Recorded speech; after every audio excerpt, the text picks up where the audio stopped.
منقطع کیا اور اپنی تاریخ کا آغاز فتح مصر کے بعد وجود میں آنے والی اسلامی تہذیب سے کیا۔ ارحامِ مصر آج بھی قبل اسلام کی جاہلی تہذیب کی علامت ہے، جبکہ مسلمان مصر اپنا رشتہ افریقہ سے نہیں بلکہ عمر بن عزیز کی لائی ہوئی اسلامی تہذیب و ثقافت سے جڑتے ہیں، جن ثقافتی نشانیوں کی طرف اسلام موسوعات ہوتے ہیں۔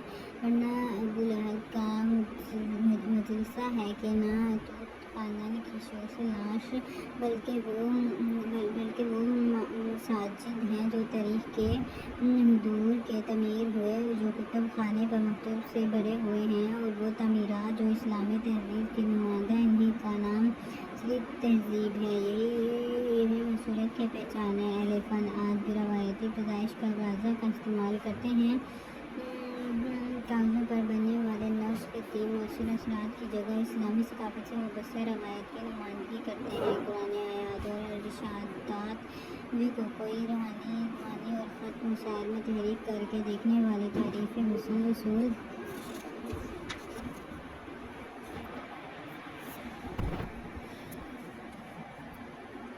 کرتے ہیں۔ اگر غور کیا جائے تو یوں باب الاسلام دراصل ایک نئی ثقافت، ایک نئی تہذیب، ایک نئے رجحان کے آغاز کی علامت ہے۔ یہ محض باہر سے آئے ہوئے ایک فرد کی فتح کی داستان نہیں ہے، کیونکہ یہ فتح جس بنا پر ہوئی وہ کوئی استحالی حملہ نہ تھا، بلکہ یہاں پر حقوق انسانی جس کو صدیوں سے پامال کیا گیا تھا، یہ ان کی بحالی کے لیے ایک جرأت مندانہ حرکات پسند انسانی اقدامات تھا۔ یہ ایک لغزش کا اقدام تھا جس کے ذریعے ان افراد کو نہ صرف جبراً قدیم کر دیے گئے تھے، بلکہ ان افراد کو جن کے دل دماغ کو غلام بنا دیا گیا تھا اور جن پر انسانی اور پتھر کے بتوں کو بطور حکومت حاکم مسلط کر دیا گیا تھا۔ 10 رمضان مبارک کو ابن قاسم کی سند میں کامیابی کے اثرات کہاں کہاں تک پہنچے، تفصیلات میں جائے بغیر ہم اختصار سے صرف یہی کر سکتے ہیں کہ یوم باب اسلام نہ صرف برصغیر عالم عملی اسلام کے لیے بھی ایک اہم تاریخی سنگ میل کی حیثیت رکھتا ہے۔ یہی جس نظام کی بنیاد رکھی گئی، اس کی پہچان عدل و روایات، تحمل، حاکمیت، اہلی اور معاشرتی فلاح تھی۔ اس نظام میں انسان کے بلند ہونے کی بنیاد نہ دولت تھی، نہ اس کی نسل، بلکہ اس کا علم و تحفظ و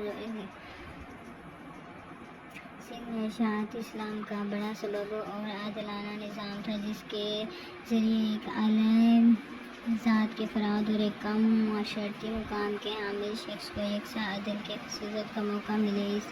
اسلام نے جس روایات کا مذہب کیا اور دینی جہاد اور سند نے بغیر کسی مزاحمت کے اس نئے نظام کا استقبال کیا۔ ابن قاسم کو اپنا نظام ہند اور استحکام معاملات میں جو لوگ دین کی سربلندی کے لیے کوشاں ہیں، مسلم حکومت انہیں سخت ناپسند کرتے ہیں اور جیل اور تقریب ان کا نشانہ بناتی ہے۔ ایسے شکل متحرک کی آزادی کی ہے جو اشیا گوشت اشیا اور افراد میں اپنے انسانی حقائق کے تحفظ کے لیے دنیا میں گر گئی۔ نئے قاسم کی ضرورت ہے جو افسر لسانی قومیت، قبائل، بتوں اور اسلامی دشمن تصورات کی جگہ اس روایت کو تازہ کرے جو تقریباً 1000 سال قبل اس خطے کی پہچان بن گئی تھی۔ یہ بنیاد بالانفرجنیا بن ابی قاسم ثالث کی اس روایت سے ابھرے گا۔ اللہ تعالیٰ کی یہ سنت ہے کہ وہ جب ایک قوم اپنے آپ کو بدلنا چاہتی ہو تو اسے ہدایت رہنمائی دیتا ہے تاکہ حق غالب آ جائے اور باطل فنا ہو جائے۔ بے شک گویا باطل فنا ہونے ہی کے لیے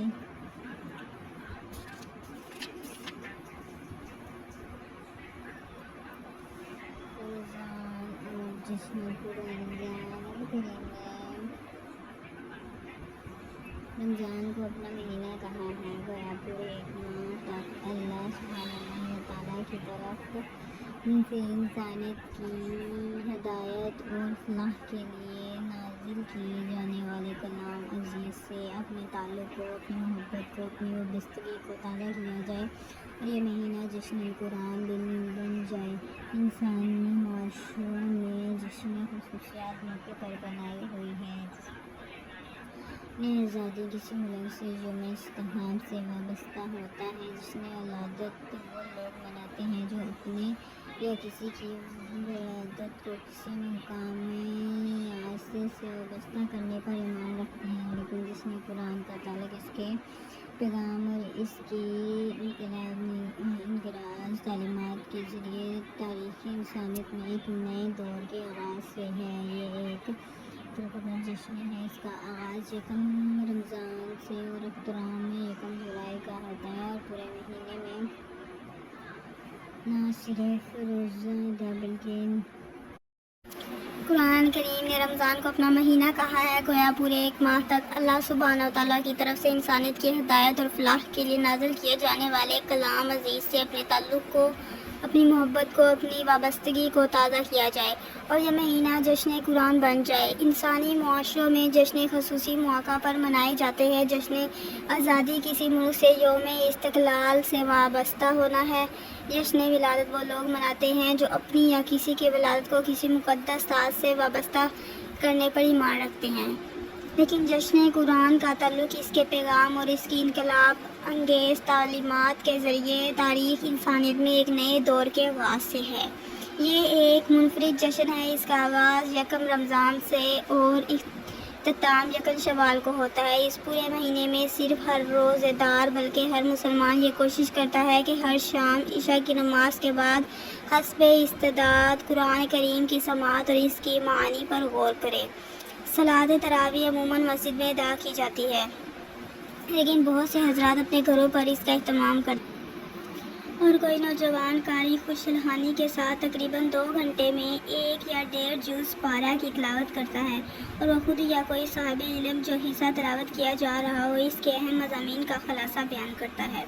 استقبال قرآن کے حوالے سے غور کا ایک پہلو یہ ہے کہ اس کتاب عظیم کا مقصد نزول کیا ہے۔ کیا اس کا مقصد بھی دوسری مقدس کتابوں کی طرح خاص مواقع پر برکت کے لیے پڑھا جانا، یا بدارواہ کو بھگانے یا کسی کام کے آغاز کے وقت برکت کے لیے اس کی تلاوت کا کیا جانا اس کا مقصد ہے، یا یہ ایک ایسی کتاب ہدایت ہے جو دنیا کے تمام انسانوں کو صراط مستقیم اور نجات سے آگاہ کرنے اور زندگی گزارنے کے صحیح طریقہ کی تعلیم کے لیے نازل کی گئی ہے؟ قرآن کریم خود اپنے بارے میں کہتا ہے کہ وہ تمام انسانیت کے لیے ہدایت ہے، یعنی تمام انسانیت کے لیے اخلاقی لائحہ عمل ہے۔ یہ انسانوں کو آگاہ کرتا ہے کہ وہ کس طرح زندگی سے تضادات کو دور کر کے اپنے رب کی بندگی اختیار کرے اور کس طرح اپنے فرائض و واجبات ادا کرے۔ قرآن کریم اپنے آپ کو ایک ایسی کتاب کہتا ہے جس کا بھیجنے والا اور مصنف کوئی انسان نہیں ہے بلکہ رب العالمین خود ہے۔ اللہ کا یہ کلام اس کے برگزیدہ فرشتے جبرائیل علیہ السلام کے ذریعے تاریخ کے مختلف ادوار میں اس کے انبیاء پر